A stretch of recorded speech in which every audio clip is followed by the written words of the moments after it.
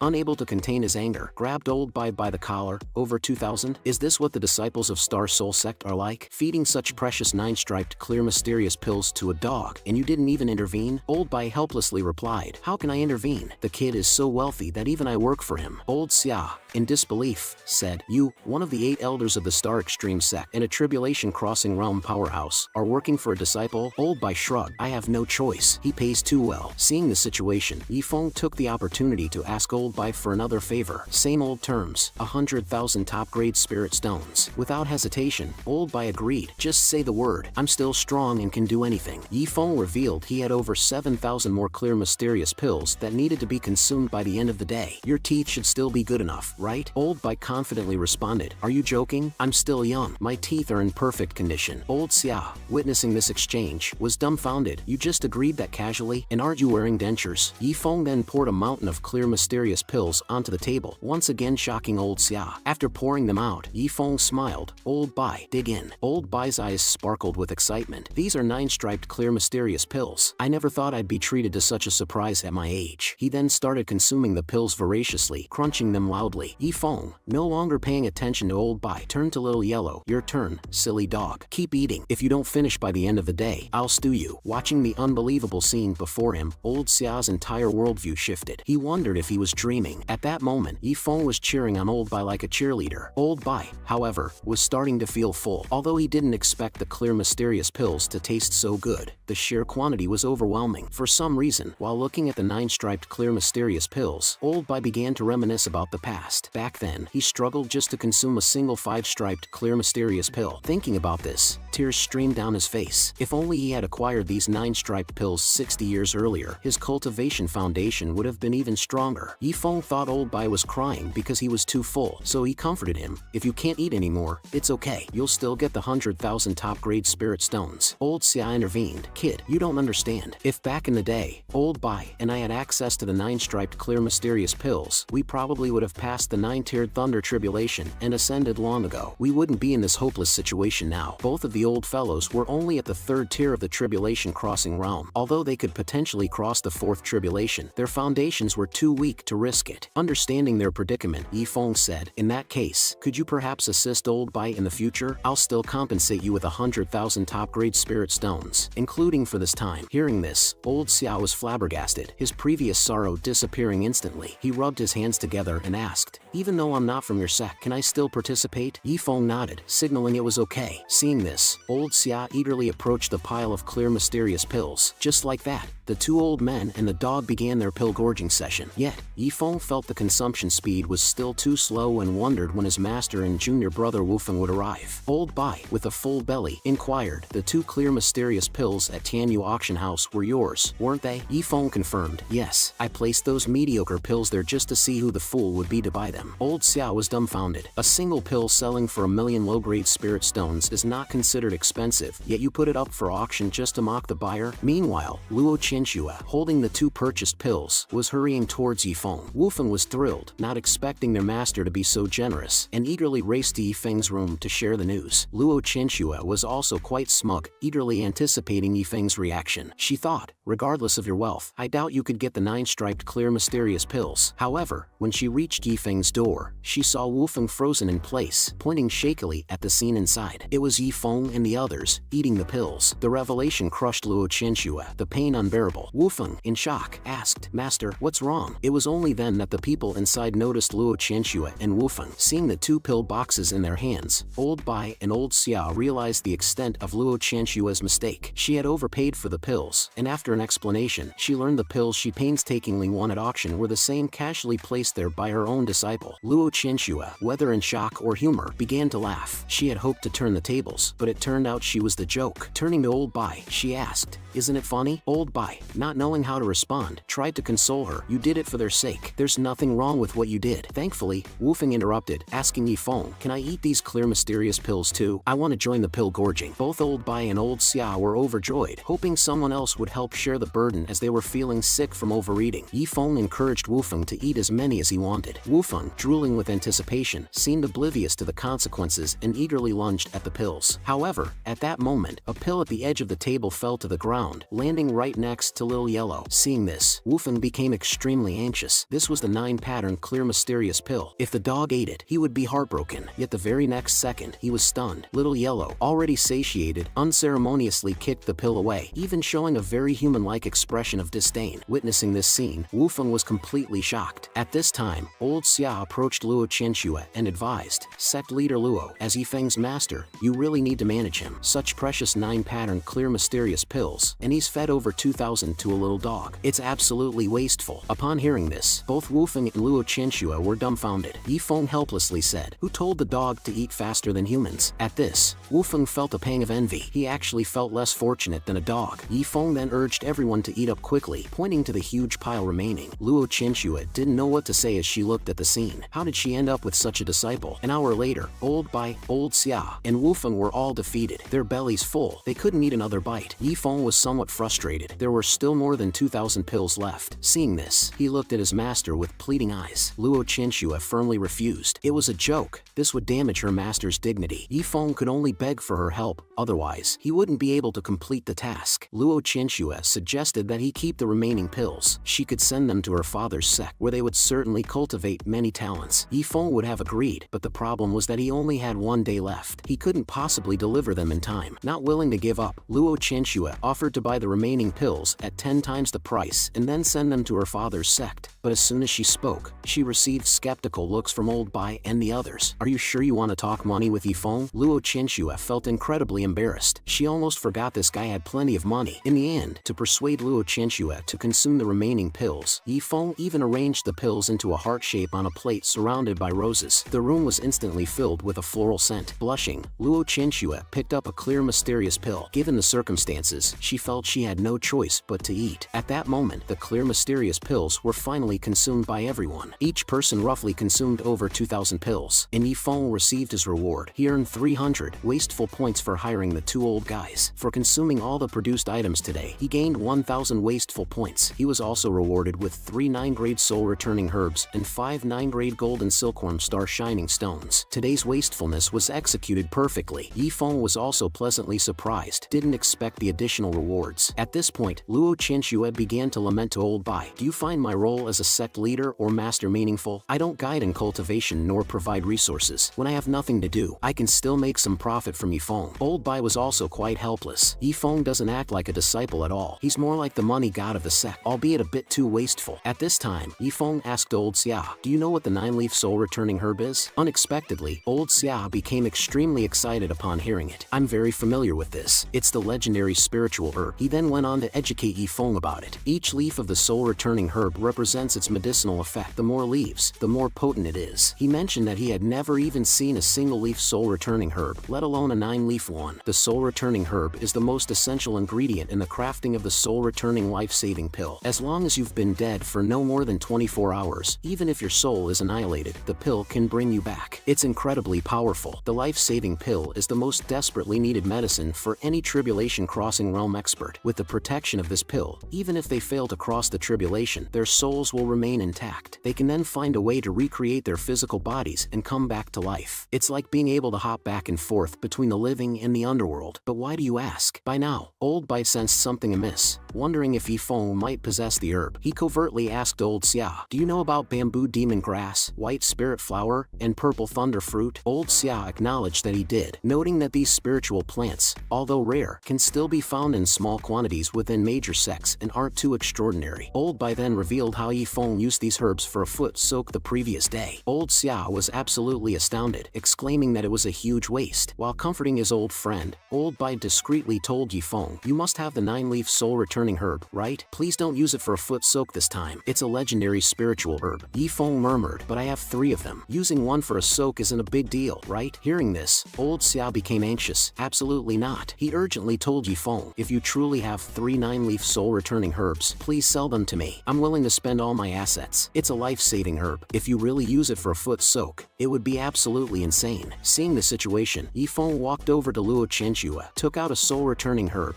and handed it to her, saying, "This is a token of respect from your disciple." At this point, Luo Chenxue didn't even know what to say. Not only did Yifeng spend 100,000 top-grade spirit stones to become her direct disciple, he also gifted her 400,000 as a token of respect for becoming his master. Now, he was also gifting her a legendary spiritual herb. It felt as though she was just mooching off him. Unexpectedly, Luo Chenxue's thoughts took a risque turn, wondering if she would have to offer her body to him in gratitude in the future. She felt as if she was being taken care of by her disciple. No, she thought, "I can't accept the soul-returning herb." But then she realized that she too would need the life-saving pill when it came time for her to cross the tribulation. Yifeng then decided on the distribution of the remaining 2 herbs, one for his foot soak, and the other for Old Bai. As long as he did some manual labor, Old Bai was overjoyed that he was included. However, Old Xia inquired, "Are you sure you only want manual labor? Consider me. I'm quite strong, you know? Don't be fooled by my appearance." Seeing the transformed muscular Old Xia, Yifeng was startled. Old Bai grew anxious, confronting Old Xia. "What are you trying to do? That soul-returning herb is mine. Don't even think about it." The two were at loggerheads, both wanting the herb. Meanwhile, Wufeng, having eaten too much, listened to their discussion and wondered if he should shamelessly ask his senior brother Yifeng if he could join in on the foot soak. Old Xia then approached Luo Chenxue. He invoked a historical reference, saying, "In ancient times, there was LV Fengxian paying respects to his adoptive father. Now there's Xia Tianyu pledging allegiance." Yes, Old Xia wanted to join the Star Soul sect. "I've wandered for half my life regretting not joining a sect. If you, young Chenxue, don't mind, can I join your sect as an honorary elder?" Luo Chenxue was flabbergasted. "Old Xia, you're a 9th-grade alchemist and a mighty tribulation-crossing realm expert. Moreover, your Tianyu auction house is spread all over the Xiantian continent. Are you sure you want to join our modest Star Soul sect?" Old Xia affirmed his intentions. To ensure his entry, he even brought up past events. "Little girl, I held you when you were a baby. If you refuse, I'll go to your father." Luo Chenxue was speechless. Old Xia had his reasons. Seeing Yifeng casually gifting and using legendary herbs, it was clear he had many treasures. If Old Xia didn't build a relationship now, he might miss out in the future. Luo Chenxue asked with confusion, "What about the auction house business, Old Xia?" Old Xia replied, "I'll leave it to my good-for-nothing son." Old Bai was impressed, admitting defeat to his old friend's audacious move. Old Xia smirked and said, "I love the look on your face when you can't stand me but can't do anything about it. As for the soul-returning herb, it'll depend on everyone's performance from now on." This made Luo Chenxue so mad she felt like spitting blood. She never wanted to expand her sect. First, 2 unexpected disciples, and now a 9th-grade alchemist. How was she supposed to focus on her cultivation and ascend to the higher realm to seek revenge? Just then, Yifeng, ever the instigator, asked, "Does anyone know about the golden silkworm star shining stone?" This time, it was even more shocking. Both Old Bai and Old Xia, as well as Luo Chenxue, exclaimed, "You have a golden silkworm star shining stone?" Startled, Yifeng quickly denied, "I don't have it. I was just asking." But the 3 of them already knew his style. He definitely had the stone. Wufeng commented, "Senior brother, where did you get all these treasures from?" Just as everyone was pondering, Luo Chenxue received a notification. There seemed to be some issue at the sect. They had to rush back. It turned out her father had arrived with important matters to discuss. However, she knew he was here to inspect the progress of the sect. A few hours later, upon their return to Star Soul sect, they were greeted by her father, Luo Wuming, who immediately said, "You have disappointed me greatly." Seeing her father like this, Luo Chenxue thought something was seriously wrong, but Luo Wuming vented his frustration. "It was the recruitment day for the Star Soul sect recently. I wanted to visit during the celebrations, but there wasn't even someone to serve tea. I prepared so many gifts and waited a whole day without seeing anyone. If I hadn't sent you a message, I'd probably still be waiting. Luo Chenxue was embarrassed and introduced Yifeng and Leng Wufeng to her father, who said I didn't take any disciples. These two are my disciples. She felt a bit relieved that she had them as a shield. She then tried to appease her father. Please don't be upset. See, I even took Yifeng as my direct disciple. Although Luo Chenxue was the reincarnation of a holy maiden, in her previous life she had no parents. This time, she wanted to cherish the love of her parents. Seeing her gesture, Luo Wuming took a closer look at Yifeng. He was quite surprised. His daughter had never been concerned about anything, and he didn't expect her to take a direct disciple. He inquired, "How's his spiritual root, Luo Chenxue?" She replied, "He has no spiritual root." Luo Wuming then asked, "What about his talent?" She responded, "He has no innate talent either." Luo Wuming now had a bewildered expression on his face. After hearing that Yifeng's cultivation level was also just average, Luo Wuming spat out, "What on earth made him your direct disciple?" Yifeng stepped forward and explained, "I bought the position with 500,000 high-quality spirit stones." Luo Wuming was flabbergasted. "Is that even possible? This is just too casual. Daughter, if you needed money, you could have just asked me. There's no need to do it this way." At this moment, Old Bai and Old Xia were vying to win Yifeng's favor. Old Xia even pulled out a stool for Yifeng to sit and rest. Old Bai was speechless. "Old man, have you forgotten martial etiquette?" Then Old Bai also made a move, offering massages and serving tea. Seeing their antics, Luo Wuming was utterly confused. He exclaimed, "Bai Tianhong, aren't you an elder of my Star Extreme sect? And Xia Tianyu, what are you doing at my daughter's sect?" After a half-hour-long explanation, Luo Wuming finally got an understanding of recent events, the 9-pattern clear mysterious pill, the 9-leaf soul-returning herb, and so on. He was so amazed he exclaimed, "Truly a god of wealth. Not only for my daughter's Star Soul sect, but even for my own Star Extreme sect. I would treat him with reverence." Old Bai nodded in agreement, suspecting that Yifeng might be from a certain special place. But Luo Wuming interrupted him, "Don't mention that place." Then he looked at his daughter, "As long as you're all fine, I'm content. I came to see how you're doing." That evening, as Yifeng was resting, Wufeng excitedly brought some foot-soaking water for him. Seeing this, Yifeng knew Wufeng's intentions. "Do you want to soak your feet too?" Wufeng replied, "Senior brother, you go first. I'll soak mine after you're done." Yifeng chuckled, "I'm not a stingy person. Bring another basin of water. Let's split the 9-leaf soul-returning herb in half, and each of us can have a share." Upon hearing this, Wufeng was moved to tears. "Senior brother, you're so good to me." What they didn't know was that Old Bai and Old Xia were secretly watching them from the rooftop. Seeing Yifeng using the precious herb to soak his feet, Old Xia felt his heart breaking. A day had passed since Yifeng soaked his feet. The legendary spiritual herb was truly powerful. Just by soaking his feet, both his body and soul were purified significantly. He now had a total of 2,510 wasteful points, and today's wasteful product was refreshed to be 10,000 fragments of Underworld Sword Intent. Confused, Yifeng took one out, unfamiliar with its use. To test it, he called over Little Yellow and placed the Underworld Sword Intent fragment on its forehead. Immediately, a gust of wind surged as the idea of the Underworld Sword Intent emerged in Little Yellow's mind. However, from the outside, Yifeng didn't see anything special, but with his years of bookworm experience, he knew from its name alone that this must be a valuable item. He then asked the system if he could use the wasteful product, but was rejected. If he wanted to use it himself, a significant number of his wasteful points would be deducted. Yifeng felt troubled. Using it himself seemed impossible, and he couldn't ask others for help either. If they kept it hidden and he didn't retrieve it in time, it would be problematic. Thinking this, he hugged Little Yellow and went back to his room. Elsewhere, Luo Wuming was suggesting that Yifeng and Wufeng head to the Heavenly Dao battlefield for some experience. Luo Chenxue was slightly worried. While she trusted Yifeng, she was more concerned about Wufeng's safety. Luo Wuming assured her that he would select a few inner disciples from Star Extreme sect to accompany them. However, he was curious as to why she had so much faith in Yifeng. Despite having many treasures, wasn't Yifeng just a mortal? In the Heavenly Dao battlefield, even the weakest cultivator or beast could easily kill him. Luo Chenxue clarified that while Yifeng lacked spiritual roots, he had cultivated to the 9th peak of the Qi activation realm, and his spirit C was 20 times larger than hers. This left Luo Wuming in disbelief. Luo Chenxue had set a record in the Star Extreme sect for the size of her spirit C. How could a mortal without spiritual roots possess a spirit C 20 times hers? Suddenly, a powerful surge of sword intent erupted, drawing the attention of the two, as well as Wufeng and Old Xia. They rushed to the scene, thinking an expert with underworld sword intent was attacking, and readied themselves. However, upon arriving, they found no such expert. Luo Chenxue pointed out, "Isn't that Yifeng?" Everyone looked and saw Yifeng playing frisbee with a dog that was emitting a powerful sword intent. The sight left Luo Wuming and the elders in shock. The one possessing the underworld sword intent was a dog. Who would believe this if they hadn't seen it themselves? moves. Yifeng looked at them puzzled. Why are you here? Luo Qianxue inquired about the underworld sword intent and whether Little Yellow had comprehended it on his own. Yifeng replied, how is that possible? He's too dumb to comprehend it. I just had some fragments of the underworld sword intent, so I used it on him. Upon hearing this, everyone was dumbfounded. Such a waste. Yifeng became a bit nervous, seeing the master and old Xia looking at him as if they were about to scold him. Luo Qianxue explained that the underworld sword intent was extremely rare. Even in the heavenly Dao battlefield, obtaining it was no easy task. It all depended on one's luck, yet he casually used such precious fragments on a dog. Even if he was being wasteful, he should know his limits. Yifeng, curious, asked about the heavenly Dao battlefield. Luo Qianxue explained that their current location, the Xiantian continent, was just one of many lower realms. Every lower realm could access the heavenly Dao battlefield, and based on their strength, they would be sent to different areas. No one knew how the battlefield came to be, but it was known to be filled with many cultivation resources, legacies, treasures, etc. Apart from threats from beings of other dimensions, the native beasts inside were also very powerful, and one could easily meet their end there. After hearing this, Yifeng's system issued a new mission to go to the second layer of the heavenly Dao battlefield and slay 100 beasts at the 9th peak of the Qi activation realm. Seeing the reward of a massive number of wasteful points, Yifeng was certainly interested. However, he currently had abundant spiritual power but lacked martial skills and combat experience. What should he do? At that moment, Luo Wuming asked, Yifeng, how many fragments of underworld sword intent did you use on the dog? Observing the dog, he could see it had reached the pinnacle of sword intent and was on the verge of breaking through to the sword heart realm. It reminded him that even the ancestor of the Star Extreme sect took hundreds of years of dedicated cultivation and many fortuitous encounters to reach the sword heart realm, and the sword intent he comprehended was even inferior to the underworld sword intent. The dog's progress was defying the heavens. Yifeng laughed and said, not many, just about 10,000 pieces. Upon hearing this, the four of them stared fiercely at Yifeng, as if they wanted to tear him apart right there and then. 10,000 pieces? You are insanely wasteful. Something everyone desires, and you gave it to a dog. Yifeng replied defensively, I'm sorry, but in his heart, he thought, I would do it again if given the chance. Good thing I didn't ask them for help. It would have been a huge waste of time. Luo Qianxue, trying to contain her anger, told her father to take Yifeng away before she lost control and slapped him to death. Luo Wuming then led Yifeng away. Curious, Yifeng asked, where are we going? Luo Wuming replied, Star Soul sect was only established for Qianxue to hone her temperament. The real sect behind it is Star Extreme sect. At this moment, Luo Wuming was leading Yifeng to the Star Extreme sect. They planned to join the senior brothers in the Heaven's Way battlefield later. Seeing the opportunity, Yifeng quickly asked if the Star Extreme sect was powerful. Did they need any assistance? Were the sect members well fed? Perhaps he could gift everyone some spiritual stones to spend. But the more Yifeng spoke, the angrier Luo Wuming became. Turning around, he shouted, shut up. Our Star Extreme sect is a holy land, very wealthy, and doesn't need your concern. They stopped at an inn for the night. Yifeng was looking forward to seeing what extravagant items he could spend on the next day. Upon waking up, he hastily opened his system. It showed that the wasteful item for the day was 100,000 high-grade spiritual stones. Relieved, Yifeng thought that it shouldn't be too hard to spend just that amount. Next, he wanted to draw a martial skill. After specifying an upper-tier human-level martial skill and spending 100 wasteful points, he obtained the Fire Dragon Fist technique. Feeling lucky, Yifeng thought about how he usually needed several tries to get something of this caliber, but he was dumbfounded the next moment. The system indicated that the Fire Dragon Fist required fire elemental spiritual energy to use. Panicking, Yifeng thought about where he could find fire elemental spiritual energy as someone without a spiritual root. The system suggested he try changing his energy type. To his surprise, Yifeng could transform his spiritual energy into any attribute. Just as he was about to test the power of the Fire Dragon Fist, he heard Master Luo Wuming calling him, signaling it was time to move on. As they traveled, Yifeng started to throw the spiritual stones into the air. The flying Luo Wuming, using his flying sword, looked back in astonishment. Yifeng, what are you doing? Yifeng replied, I'm bestowing gifts from the sky, creating windfalls for the lucky. Luo Wuming was visibly irritated. Even if you have a lot, you shouldn't be this wasteful. One day when you have nothing left, you'll regret this. Suddenly serious, Yifeng asked, Master, do you know what the most painful thing in life is? For someone devoted to swordsmanship,